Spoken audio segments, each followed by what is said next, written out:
Tunggu ya, saya atur dulu.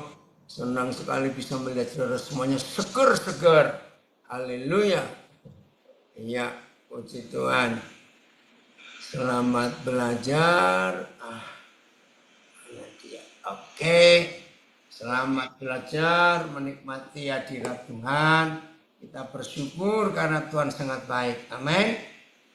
Oke. Hari ini tema kita dipilih oleh Pak Filipus, Tuhan itu maha hadir, maha adil. Sangat. Tuhan kita sangat adil. Maka itu dia juga, nah itu dari Nabi Re ada penginjil artis memberi komen, Pak Filipus keren katanya. Itu dia ya. Jadi rajin-rajin syukur ya. Mana ini tunggu. Ya.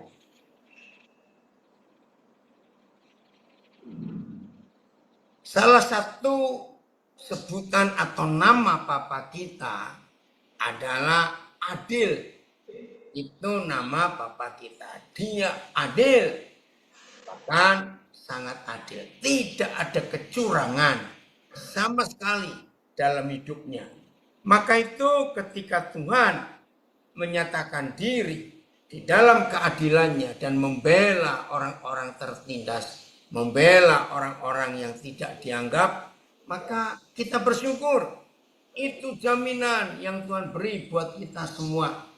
Jadi dalam kondisi setertekan apa, dalam keadaan seberat apa, dalam situasi yang sangat tidak enak, karena saudara-saudara diperlakukan tidak adil, hari ini kita akan belajar Tuhan itu adil. Kita buka Ulangan pasal 32. Shalom David. Ulangan 32. David, Papa masih tunggu yang tanggal 23 Juni bagaimana? 22 ya. Ulangan pasal 32. Lihat ayat 2.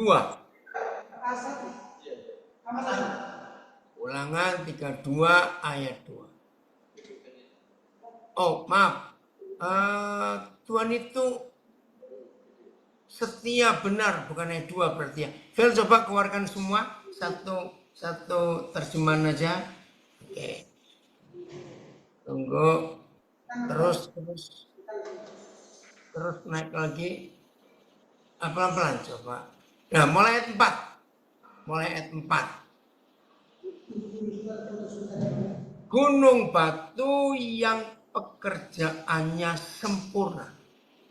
Saudara, Musa hamba Tuhan yang hebat itu menyebut Bapa di surga Yahweh Tuhan dengan beberapa sebutan untuk menggambarkan betapa dahsyatnya Tuhan itu. Nah, salah satu sebutan yang Musa pakai tentang atau untuk Tuhan, gunung batu. Nah, saudara, kalau kita mendengar kata gunung batu, maka satu yang muncul di benak kita, kokoh, kuat, tidak tergoyangkan. Nah, itu gunung batu. Nah, itu Papa kita di surga. Gunung batu yang pekerjaannya sempurna. Ada suara dari mana itu yang belum di-mute? Bisa tolong. Lapas kelas 2 mana Batam? Oke, makasih. Lalu yang kedua, karena perhatikan, segala jalannya adil. Apa itu adil? Arti adil itu tidak berpihak. Arti adil itu tidak pilih kasih. Arti adil itu salah, benar itu benar. Putih itu putih, hitam itu hitam, tidak abu-abu. Oke. Yang ketiga, setelah pekerjaannya sempurna, setelah Papa kita tuh jalannya adil, yang ketiga, dia itu setia. Nah, ini luar biasa. Ternyata antara keadilan dan kesetiaan itu satu bagian yang tidak bisa dipisah. Suami yang setia kepada istrinya, istri yang setia pada suaminya, pasti adil kepada anak-anaknya. Tapi kalau suami tidak adil kepada istrinya, itu karena dia tidak setia. Bagaimana? Karena cintanya dibagi. Mungkin untuk ibunya, atau mungkin ada wanita idaman lain. Betul tidak, saudara? Jadi kesetiaan dan keadilan itu satu paket yang tidak bisa dilepaskan. Maka itu suami yang setia kepada istri pasti tidak membagi cintanya karena dia adil. Tolong para suami, kalau pria sudah menikah, walaupun ibu sudah tua, maaf, tetap istri nomor satu, bukan mama. Ya, jadi perselingkuhan tidak hanya terjadi karena ada pil atau will, istilahnya pria idaman lain atau wanita idaman lain. Ternyata bagi siapapun yang sudah menikah tapi lebih berat kasih sayangnya ke orang tuanya, itu tidak adil. Karena cinta nggak bisa dibagi. Itu luar biasa. Maka itu kembali ayat 4 Ulangan 32. Kalau segala jalannya sempurna, segala pekerjaannya sempurna, itu Papa kita, segala jalannya adil, maka itu dia setia. Terus yang keempat, dengan tidak ada kecurangan, itu adil. Enggak ada kecurangan, tidak memihak. Saya ulangi, kalau salah dikatakan salah, kalau benar dikatakan benar, kalau putih ya putih, hitam ya hitam, tidak ada abu-abu. Lalu diulangi lagi, adil dan benar dia. Coba lihat berapa terjemahan. Terima kasih Bapak, kami dimiliki oleh satu pribadi yang sangat adil. Ayat, dialah gunung batu, karyanya sempurna, karena adil segala jalannya, dan Tuhan yang setia, tanpa ketidakadilan. Nah, terjemahan ayat kan digabung. Setia itu pasti adil, tanpa ketidakadilan. Oke, Rio, Papa tunggu nanti malam ya. Dia adil dan benar. PIS. Ya, PIS. Yahweh pembelamu. Nah, ini tadi yang saya awal katakan, yang hari-hari ini sedang terpojok, terpuruk, terhimpit, terjepit, diperlakukan tidak adil oleh orang-orang tertentu. Diam, nantikan keadilan Tuhan mendemonstrasikan di dalam hidup setiap saudara yang tertindas. Saya ulangi, tunggu saja, waktu Tuhan akan datang. Saya ulangi, PIS. Yahweh pembelamu yang perkasa. Terima kasih Bapak. Karyanya sempurna. Dan semua jalannya adil. Tuhanmu setia. Tidak ada kecurangan padanya. Ia melakukan yang baik dan benar. TSI. Yahweh bagaikan gunung batu, tempat kita berlindung. Terima kasih. Aman. Segala yang dia lakukan sempurna dan benar-benar adil, tidak memihak. Dia selalu setia, menepati janjinya, dan tidak pernah berbuat salah. Betul. Seorang gembala, ibu gembala dari Medan. Amin. Waktu Tuhan adalah lautan terbaik. Betul, Freli. Saya ulangi. Yahweh bagaikan gunung batu, tempat kita berlindung. segala yang dia lakukan sempurna, hebat, dan benar-benar adil. Dia selalu setia menepati janjinya dan tidak pernah berbuat salah. Haleluya. Apa kita sehebat itu, tidak pernah berbuat salah. Saya sapa ini saudara saya orang hebat, orang Belanda tinggal di Bandung. Hatat met jou, meneer Van Dis, ya, waar ben je? Ramon senang bisa ketemu. Dia selalu setia menepati janjinya. Keren ya? Tidak pernah berbuat salah. Itu Papa kita. Dia sungguh adil dan jujur. Terima kasih Bapak.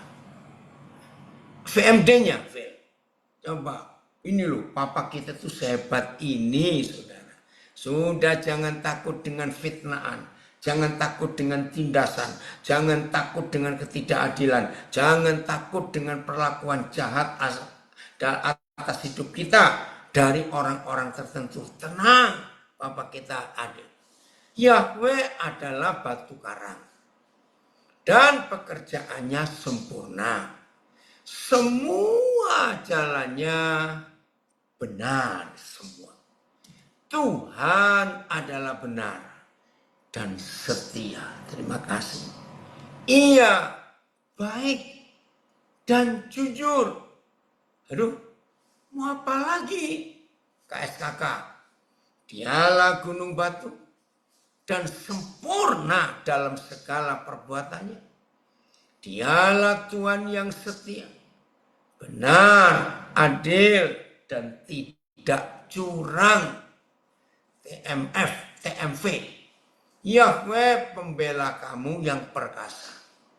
Dia sempurna dan adil dalam segala perkara. Tuhan kamu setia. Terima kasih. Tidak ada kecurangan padanya. Dia melakukan yang baik dan yang benar. Terima kasih Bapak. Evaya, dialah gunung batu, kokoh, kuat. Pekerjaannya sempurna. Segala yang dilakukannya adil.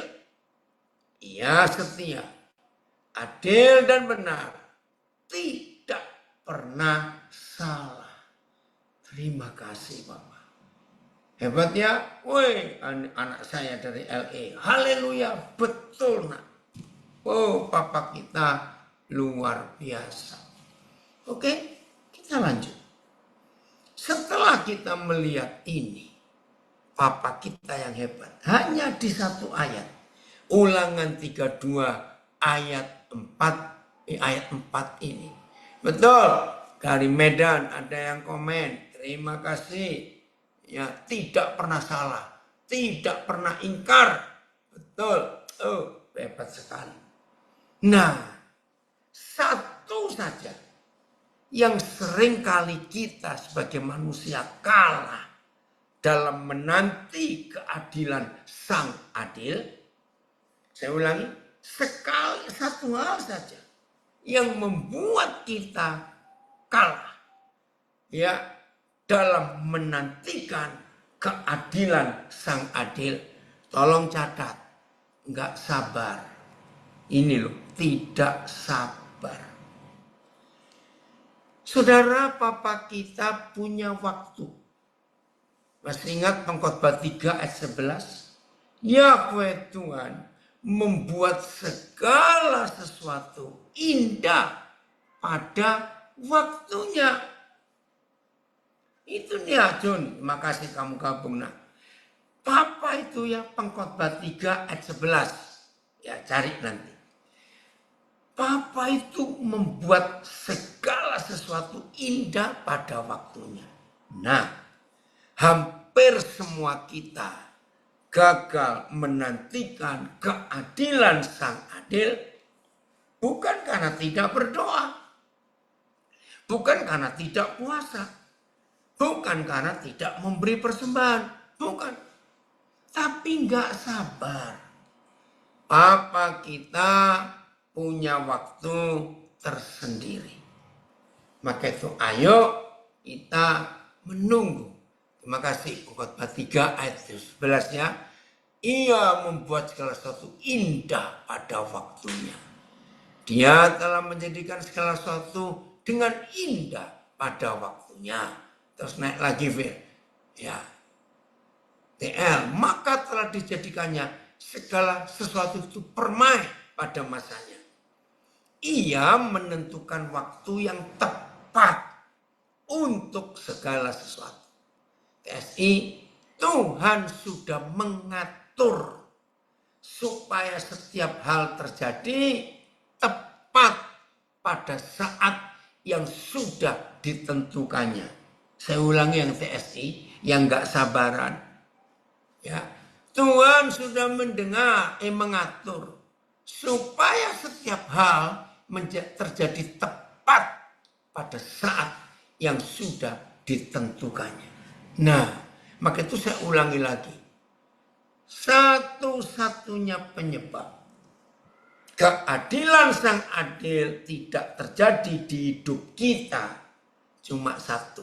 Bukan karena kita tidak berdoa pagi, tidak berdoa siang, tidak berdoa malam, tidak puasa, ya, tidak memberi persembahan, tidak melayani, tidak merenungkan firman, tidak. Enggak sabar. Tunggu. Lihat.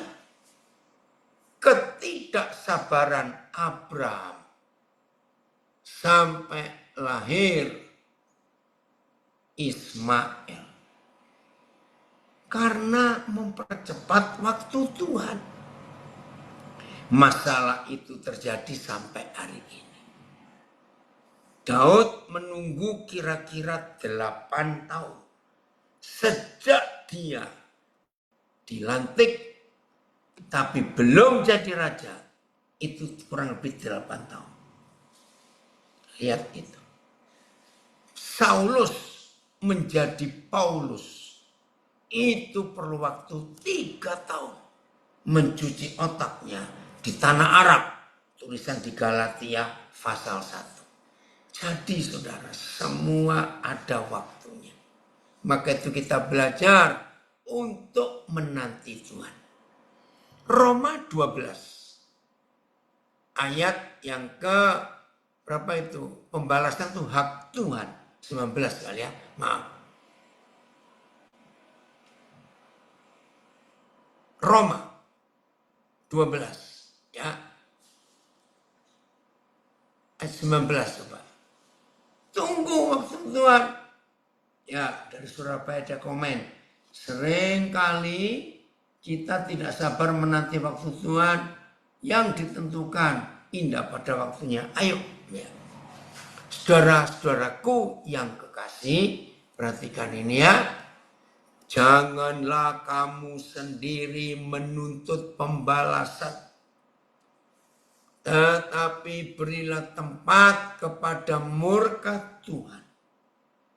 Sebab ada tertulis, pembalasan itu adalah hakku, kata Bapa di surga. Akulah yang akan menuntut pembalasan. Firman Yahweh. Ayat ini. Saudara-saudaraku, ini keren ya. Ya, saudara-saudaraku yang kekasih. Janganlah kamu sendiri membalas dendam. Jangan. Tetapi berilah tempat kepada murka Tuhan. Sebab ada tertulis, pembalasan adalah hakku. Akulah yang akan membalasnya. Firman Yahweh, TSI-nya. TSI. Saudara-saudari yang saya kasih, janganlah membalas dendam kepada orang yang berbuat jahat kepadamu. Biarlah Tuhan yang membalas kejahatan orang itu dengan murkanya. Karena dalam firman Yahweh tertulis, hanya aku yang berhak memberikan hukuman. Setiap orang yang melakukan kejahatan, akulah yang akan membalasnya. Maka itu dalam istilah bahasa Indonesia ada kalimat pendek tapi bagus. Jangan main hakim sendiri. Ya, jangan main. Bersyukur saudara, sudah berapa tahun terakhir ini tidak dengar berita yang mengerikan. Maaf kalau ada orang Bekasi di sini, jangan tersinggung. Berapa tahun yang lalu saudara, setiap bulan minimal terjadi sekali atau 2 kali peristiwa yang mengerikan di Bekasi. Apa itu? Pasti ada yang ingat. Waktu itu saudara, saya sampai marah, ini orang Bekasi ini hatinya sejahat apa? Di Bekasi berapa tahun yang lalu, sebulan minimal sekali 2 kali terjadi.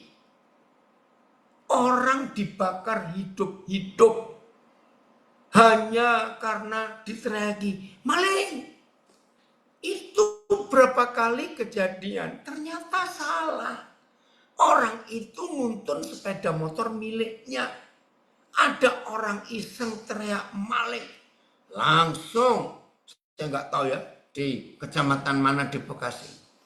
Massa datang, menyiram bensin, bakar hidup-hidup. Itu berapa kali terjadi.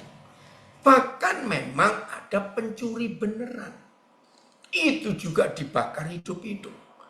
Bahkan pernah terjadi 2 anggota polisi yang sedang tidak dinas. Biasa. Tidak tahu gimana orang teriak maling. Wih, dibakar 2 orang polisi.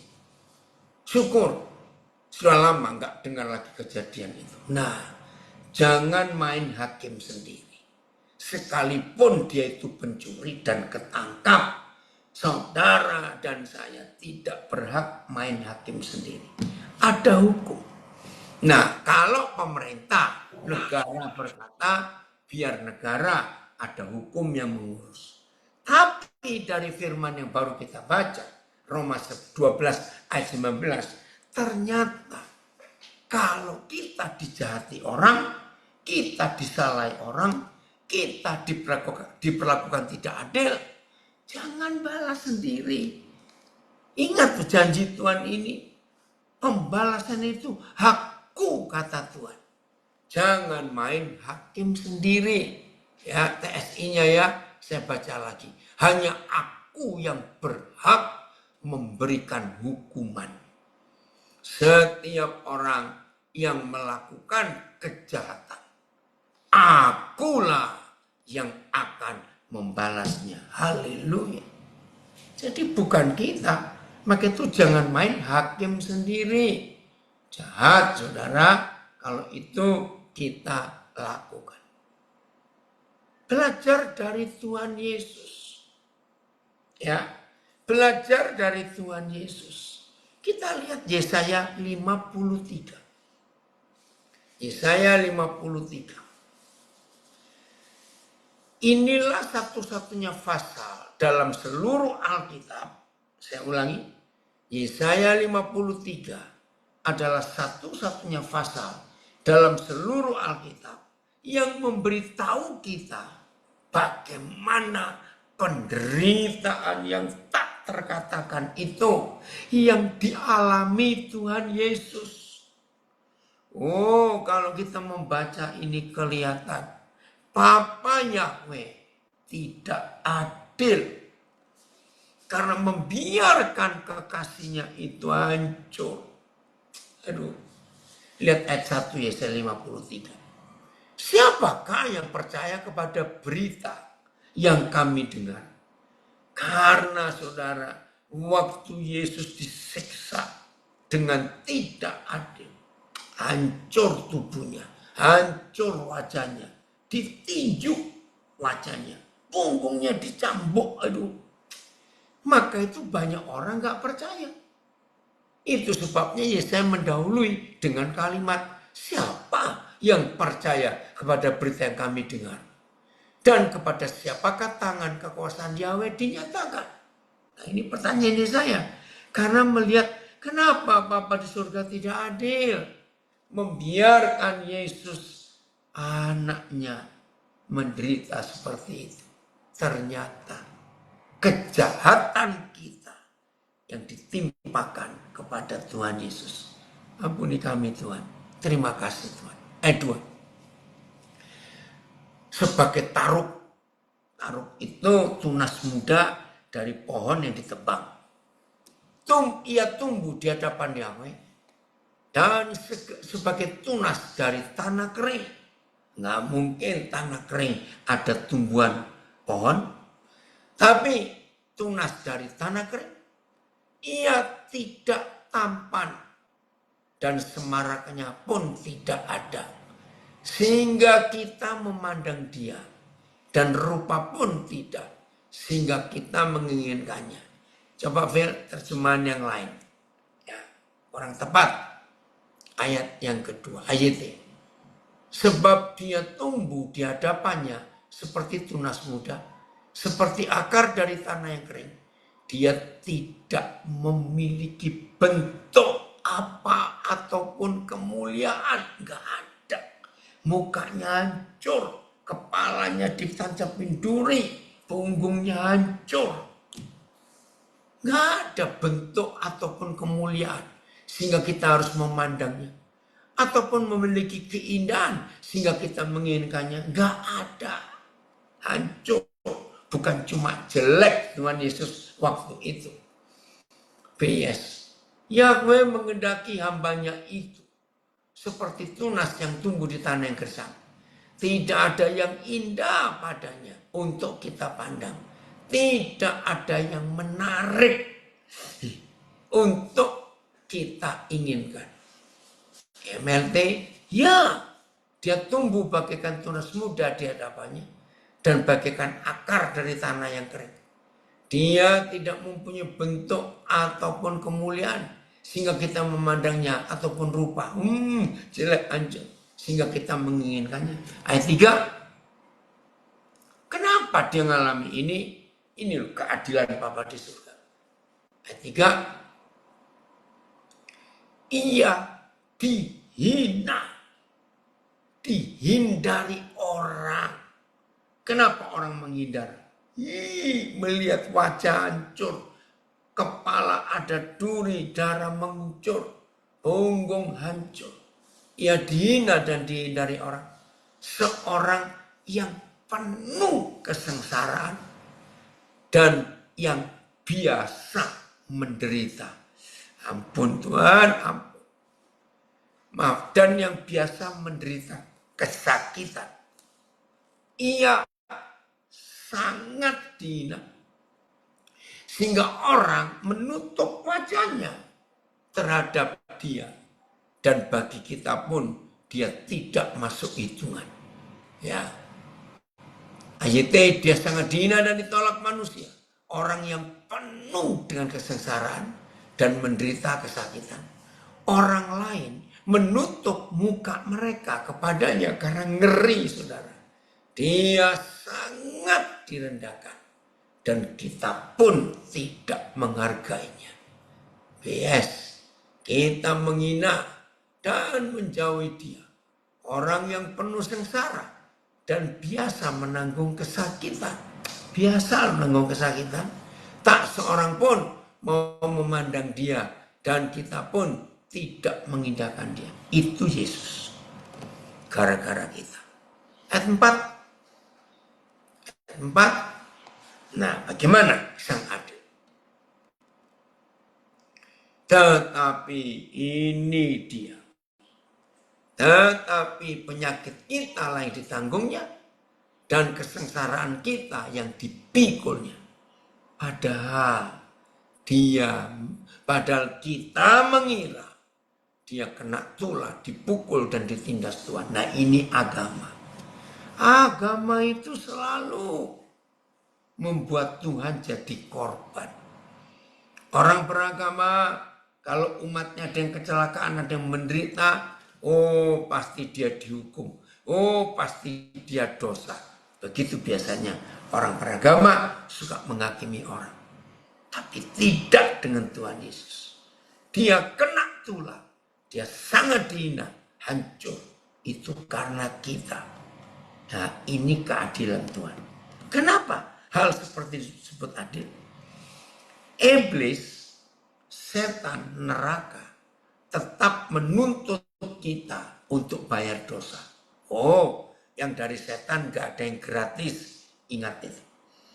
Yang dari setan gak ada yang gratis. Kok enak? Nah, ketika setan menuntut kita bayar dosa itu. Ingat Roma 3, Roma 6, 23. Upah dosa itu kematian. Woi, ngeri sekali. Nah saudara, ketika hukuman itu harus kita terima. Harus wajib kita terima. Papa berbelas kasihan kepada kita. Nah supaya setan tidak menuduh Tuhan tidak adil. Catat. Supaya setan tidak bisa menuduh Yahweh Tuhan. Dengan kalimat engkau tidak adil. Anak-anakmu berdosa, engkau bebaskan. Aku yang berdosa, kamu lemparkan aku ke bumi. Nah ini loh keadilan Tuhan. Terima kasih Pak. Saudara, kita yang harusnya menanggung semua penderitaan Yesus. Tapi yang dituntut setan. Tidak mungkin saudara dan saya bisa bayar. Saya ulangi. Yang setan tuntut tidak mungkin membuat saudara dan saya bisa bayar. Terlalu mahal, harga dosa itu terlalu mahal. Nggak sanggup. Maka itu supaya setan tidak menyalahkan Papa di surga. Engkau tidak adil. Anak-anakmu salah, engkau bebaskan. Aku salah, engkau lempar aku dari surga. Nah, maka itu Yesaya 53 tertulis. Terima kasih. Dengan penderitaan Tuhan Yesus, maka setan tidak bisa menuduh bahwa Yahweh itu tidak adil. Tidak. Ini. Maka itu ketika Tuhan Yesus diperlakukan seperti itu, kita biasanya menulis dia seperti domba bisu yang dibawa ke pembantaian untuk dikuliti, kulitnya yang tebal, tapi ada juga orang yang suka. Nah, akhirnya saudara, Yesus yang mengalami semua sehingga setan tidak bisa menuduh Papa. Terima kasih, Phil. Yesaya 53 ayat 7. Dia dianiaya. Tetapi, terima kasih. Tetapi Yesus membiarkan dirinya ditindas. Lihat kalimat berikut. Tidak membuka mulutnya. Diam. Dia hanya gigit bibir. Ditindas. Dan tidak membuka mulutnya. Seperti anak domba yang dibawa ke pembantaian. Seperti induk domba yang keluh di depan orang-orang yang menggunting bulunya. Ia tidak membuka mulutnya.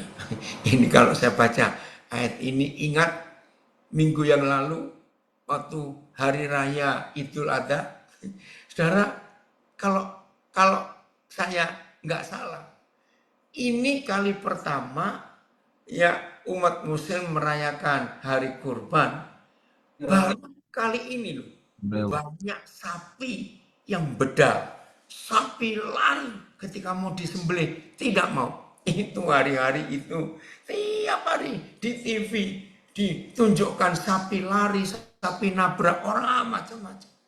Bayangkan, binatang, hewan, korban ini tahu kalau dia mau disembelih. Maka itu mereka lari, mereka meronta, saudara. Enggak tahan. takut. Tapi Yesus tidak. Dia jadi domba bisu. Dia menyerahkan nyawanya rela.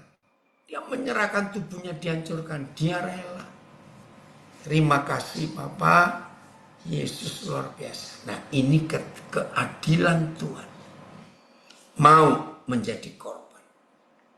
Maka itu saudara, ketika kita harus dikorbankan. Ya sudah.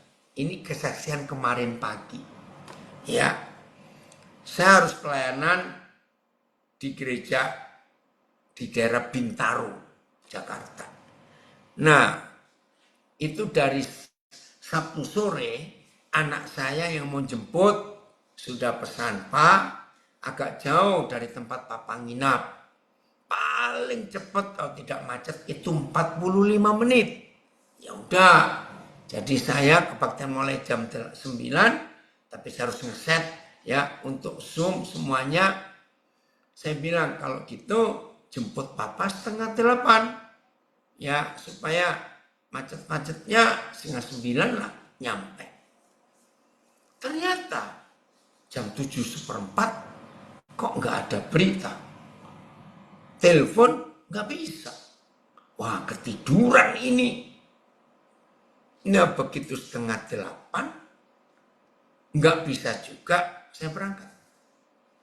Nah saya itu punya kebiasaan untuk apa saja saya minta Roh Kudus yang nuntun.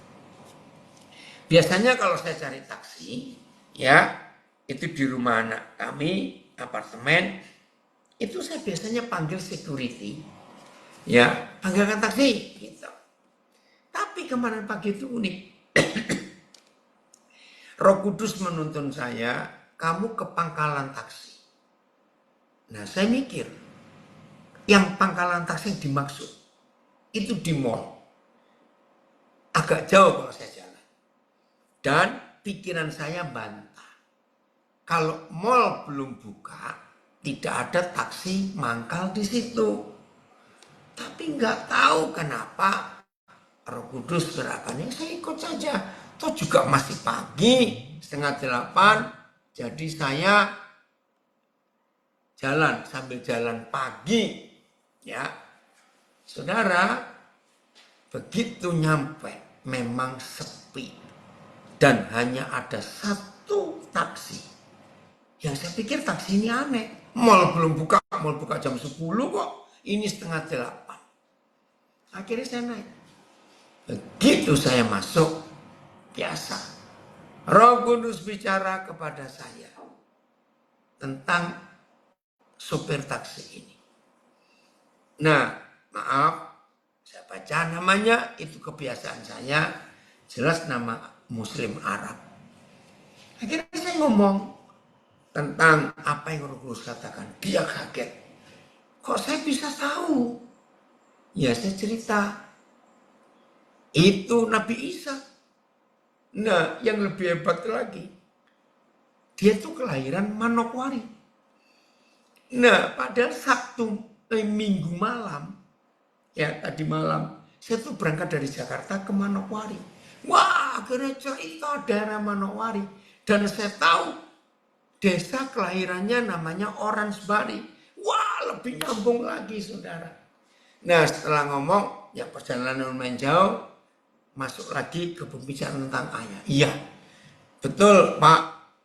Saya nggak tahu kenapa Abah, yang manggil Abah ya, nggak sayang saya. Ya udah, mulai hari ini anggap saya ini abahmu.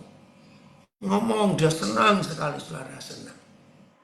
Pas mau nyampe, dia bilang, Pak, boleh nggak nanti malam saya jemput? Nah, logikanya, kalau saya naik taksi lagi ke bandara saya bayar. Padahal ada anak saya mau jemput, mau ngantar ke bandara. Nah saudara, ini loh keadilan Tuhan. Pagi-pagi harusnya saya dijemput, nggak perlu bayar taksi, yang jemput ketiduran. Malam mau ke bandara ada yang ngantar, tapi satu jiwa ini, dia belum puas ketemu saya untuk ngomong. Ya udah, yang mau jemput saya batalkan. Keluar uang lagi saya, ya, demi satu jiwa ini. Nah, pas turun, ya sudah saya bayar. Tiba-tiba Roh Kudus gerakkan. Kamu peluk dia. Saya peluk dia. Saudara, terbang ke Sorong, tadi pagi waktu landing di Sorong, saya buka WA saya. Aduh, ternyata sopir taksi ini yang berkata, selama saya hidup, abah saya nggak pernah peluk saya. Wih, saya kaget. Nah, berarti menyatakan keadilan harus ada korban. Saya ulangi, untuk menyatakan keadilan harus ada korban. Dan itu Yesaya 53. Dengan korban Yesus Kristus Tuhan kita, setan tidak bisa menuduh Yahweh Tuhan, Bapa kita di surga, bertindak tidak adil. Jadi kalau saudara dan saya ingin menyatakan keadilan, siap jadi korban tidak? Harus. Ayo kita nyatakan itu. Luar biasa. Di dalam Keluaran 32 ada keadilan Tuhan yang luar biasa. Betul ya nak? Ini anak saya gembala keraksaan Nolvi. Haleluya, betul. Dalam Keluaran 32 saya punya istilah. Tuhan menjilat ludahnya sendiri. Loh kok bisa? Kita lihat Keluaran 32. Ayat yang ke-9 atau 8. Coba lihat ya. Oh ya, 7. Keluaran 32 ayat. Oh ya, 9. Oke ya. Ya, berin dulu. Ayo kita baca. Lagi firman Yahweh kepada Musa. Telah kulihat bangsa ini. Dan sesungguhnya mereka adalah suatu bangsa yang tegar tengkuk. Ayat 10, murkanya di sini. Bukan marah, murka. Oleh sebab itu Musa, biarkanlah aku, supaya murkaku bangkit terhadap mereka. Dan ini vonis. Vonis, jadi sudah jatuh, sudah ketok palu. Dan aku akan membinasakan mereka. Vonis sudah jatuh. Wih, luar biasa.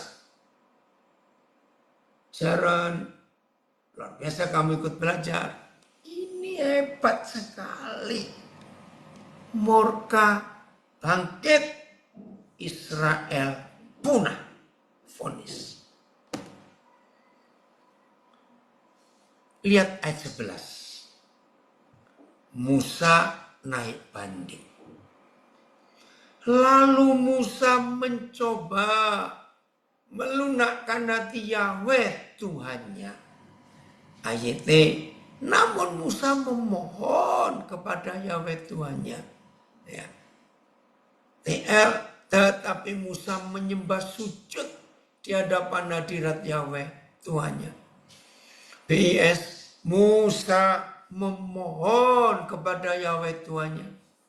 TSI, tetapi Musa memohon kepada Yahweh Tuhannya. Janganlah engkau menghanguskan mereka dengan murkamu itu. Musa naik banding. Ya, nanti baca sendiri. Waktunya, saudara, panjang lebar. Musa naik banding. Dan cara Musa naik banding itu dengan menggunakan hukum yang Tuhan tulis.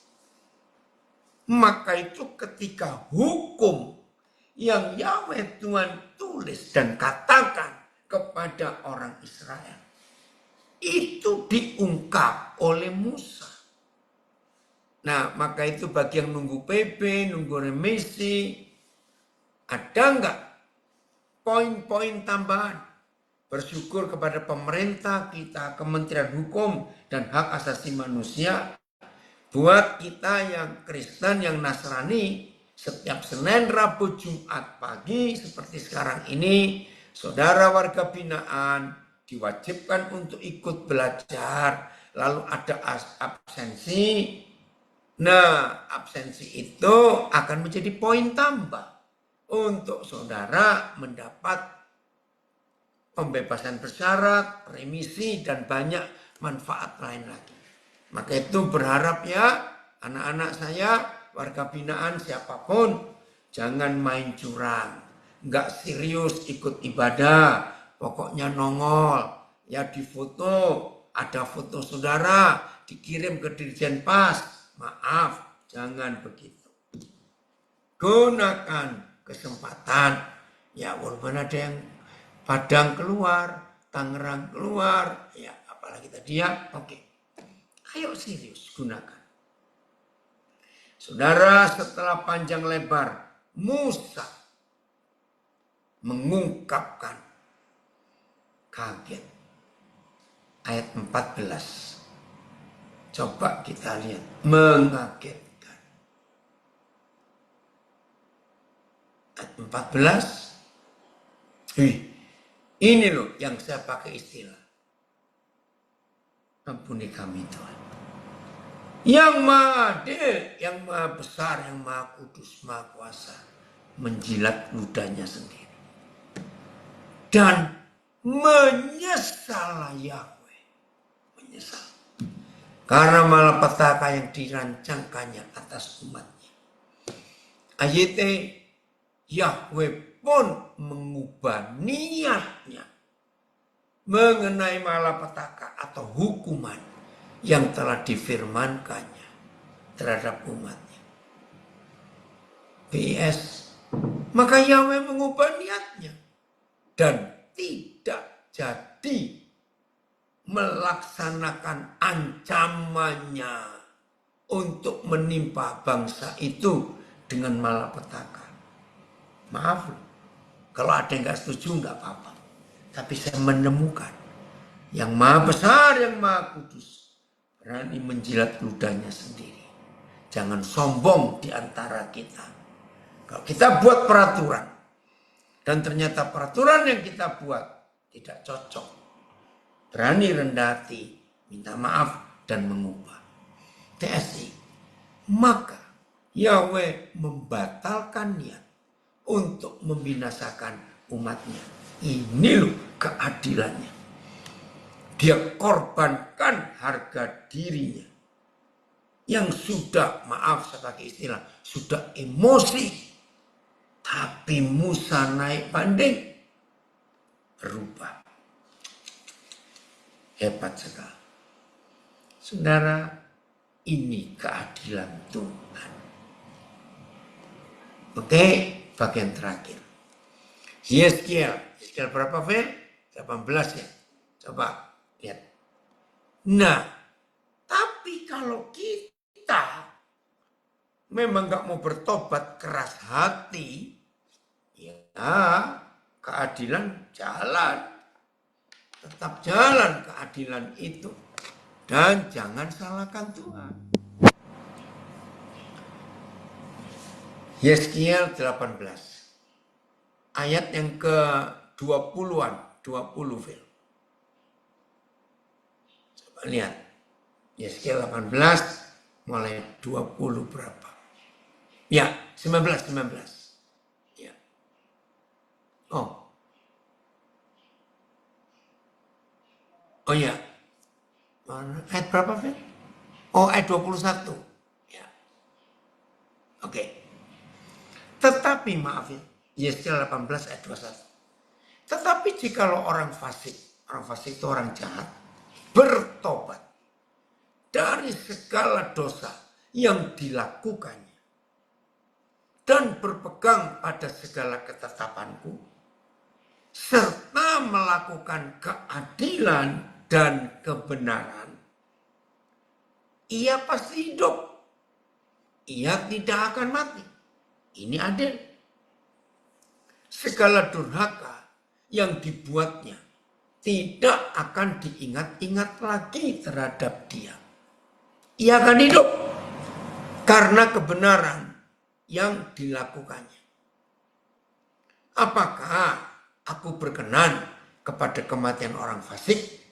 Demikianlah firman Yahweh Tuhan.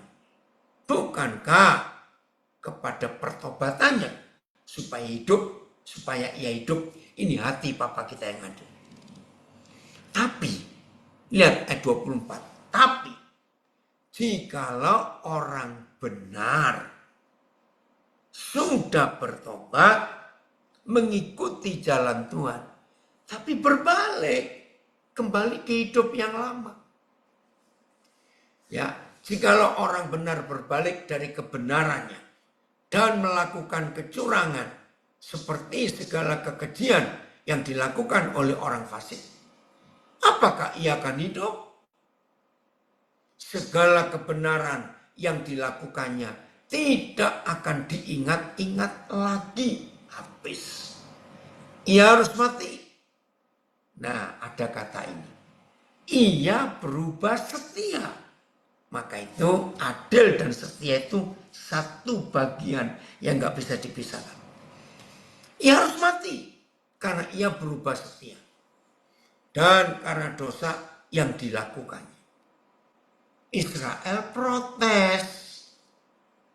Tetapi kamu berkata, tindakan Yahweh yang tidak adil.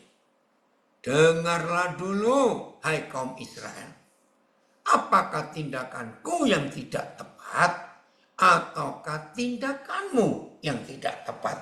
Keren ya, Papa begitu sabar menanyai kita. Kalau orang benar berbalik dari kebenarannya dan melakukan kecurangan sehingga ia mati, ia harus mati karena kecurangan yang dilakukannya. Jadi bukan Tuhan yang menghukum. Tidak, Papa kita nggak pernah menghukum. Lalu siapa yang menghukum? Hukum itu yang menghukum. Yang sudah tertulis. Sebaliknya ayat 27.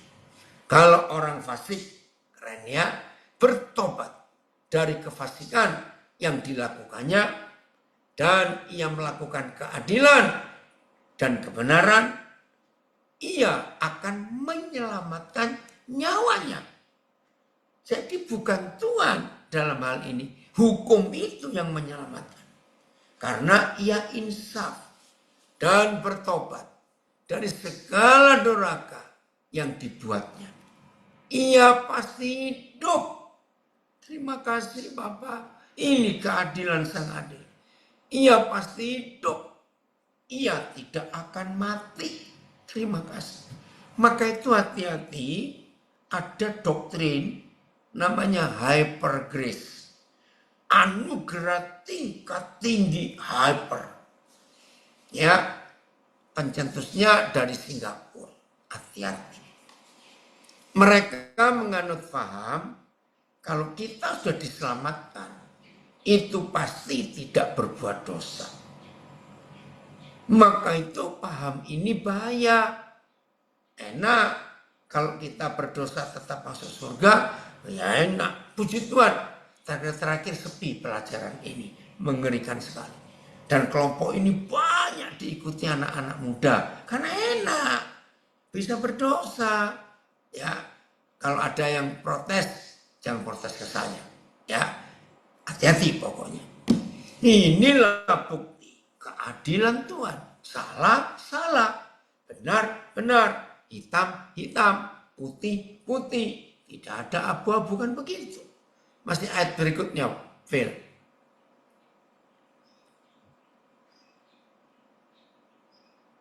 Ayat 29. Balik lagi Israelnya, minta ampun. Tetapi kaum Israel berkata, tindakan Tuhan tidak tepat. Marah. Apakah tindakan Tuhan tidak tepat? Hai kaum Israel, ataukah tindakanmu yang tidak tepat? Oleh karena itu aku akan menghukum kamu masing-masing adil menurut tindakannya. Hai kaum Israel, demikianlah firman Yahweh Tuhan. Bertobatlah. Ayo semua kita yang bebas di luar maupun warga binaan. Oleh karena itu bertobatlah dan berpalinglah, balik dari segala durhakamu, pelanggaran-pelanggaran kita. Supaya itu jangan bagimu menjadi batu sandungan yang menjatuhkan kamu ke dalam kesalahan. Terima kasih Bapak. Ayat 31 ini manis sekali Bapak kita. Buangkanlah daripadamu, hai Israel yang aku cintai. Buanglah daripadamu segala durhaka yang kamu buat terhadap aku. Dan perbaharuilah hatimu dan rohmu. Papa kita manis sekali, maaf ya. Terima kasih Papa kita sesayang itu kepada kita. Dia ngomong, mengapakah kamu akan mati? Keren ya Papa kita. Luar biasa. Mengapa kamu harus mati? Nggak usah mati. Aku sayang kamu. Hai kaum Israel. Ya, ayo saudara, mulai hari ini kita hidup sungguh-sungguh melakukan kehendak Tuhan. Menyatakan keadilannya. Oke Phil, sebelum ditutup, coba tambahkan. Kenapa milih tema ini?